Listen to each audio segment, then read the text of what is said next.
I believe that any person who's teaching a true path or anything that can be remotely called wisdom needs to start from the real, which is suffering.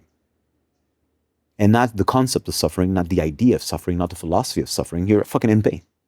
What you gonna do? That's why I speak the way I do.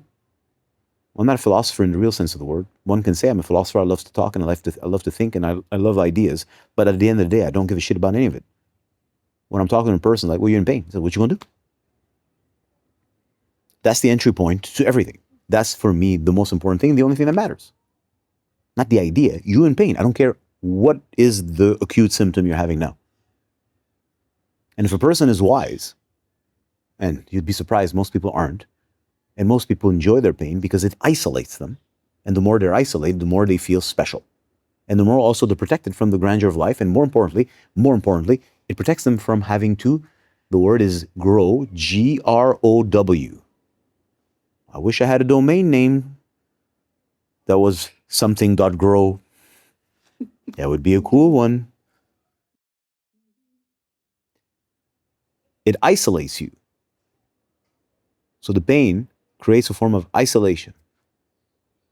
The same pain can be also an invitation, if guided properly. But most of the time, people use it as an opportunity to isolate yourself even more. Me, them. Not the same version of this is me, this is them. This is how things move in between these two poles. No. Closed. You're closed off now because you're afraid. Rightly so.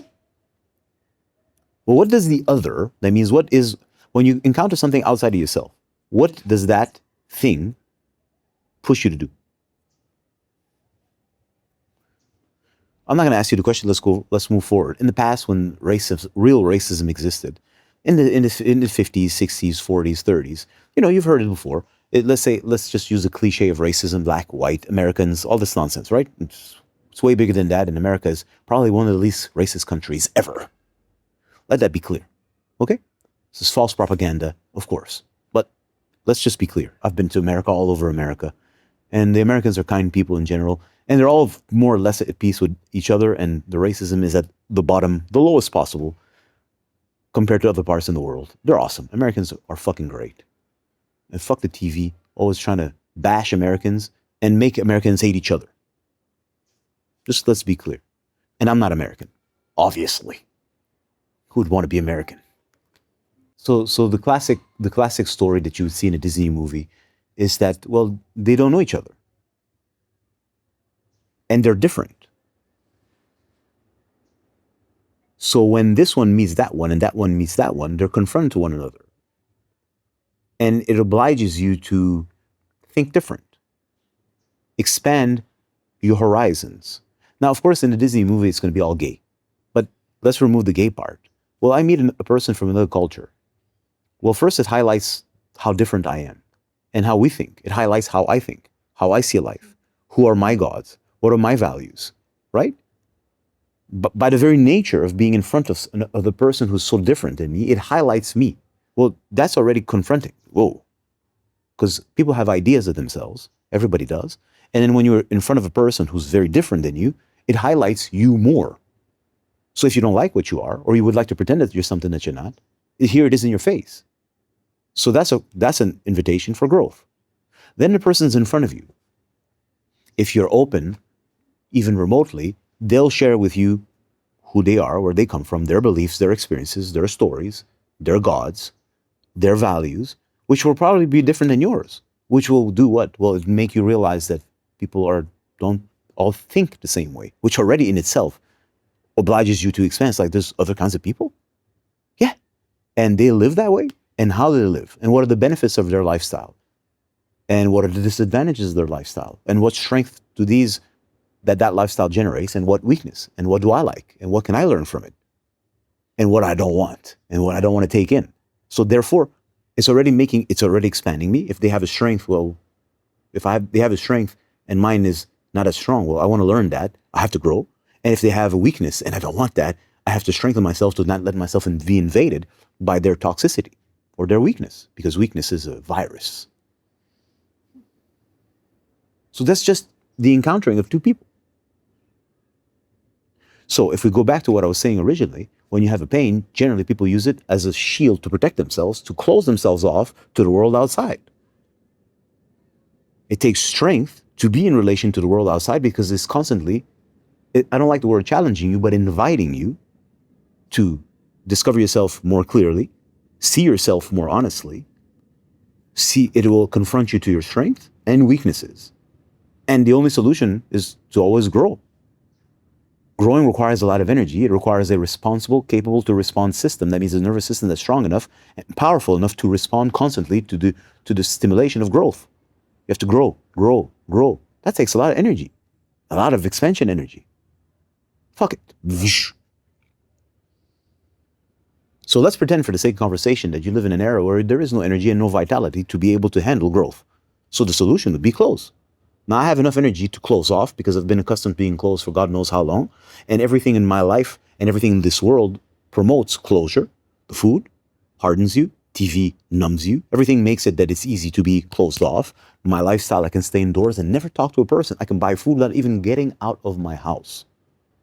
For water, I open the sink. I don't have to fucking ever engage with another person. So the lifestyle is facilitating closure. So if originally the organism was of low vitality and then the lifestyle facilitates it, of course, it's just going to become weaker. But the point is, it never has to be confronted with the demands of growth, GROWTH, growth. Sometimes I'll get it wrong. See what I mean? It never has to grow. Because growth requires vitality. It's not easy. And as you can see, everybody pretty much stupid and retarded. So there's a lot of growing to do just to even be at a half decent place. All this to say, if I was you, if I was a normal person and I'm not,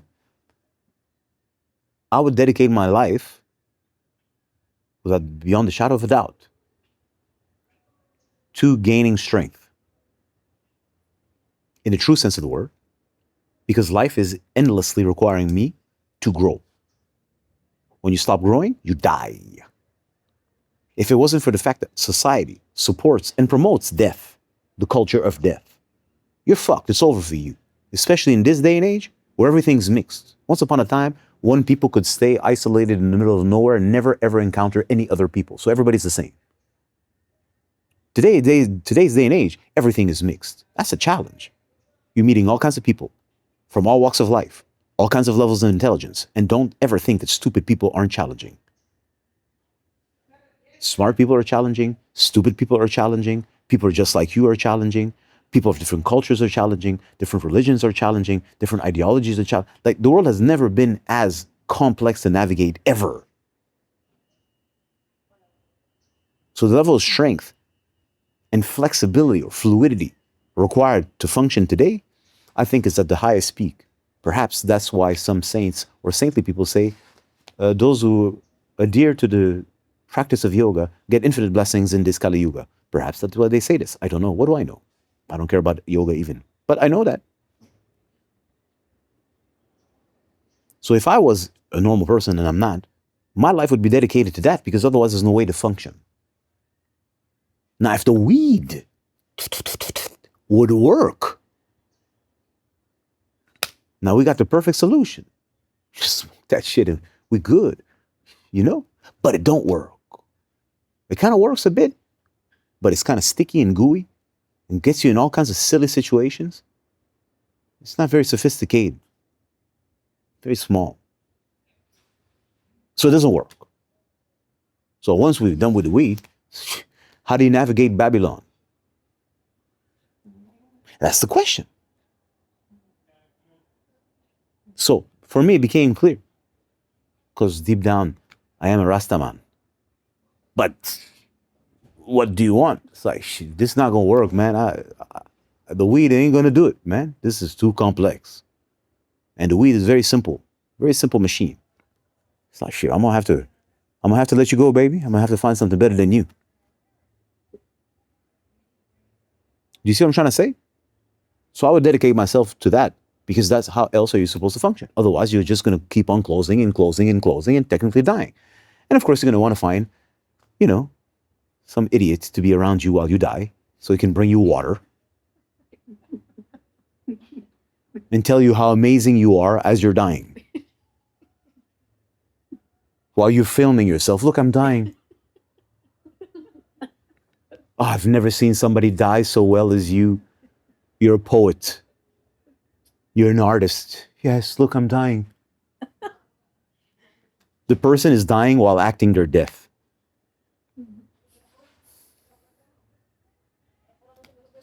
With morons watching. Oh, that's not a good death. I've seen a way better death than that. Oh, she's fake. She's fake dying.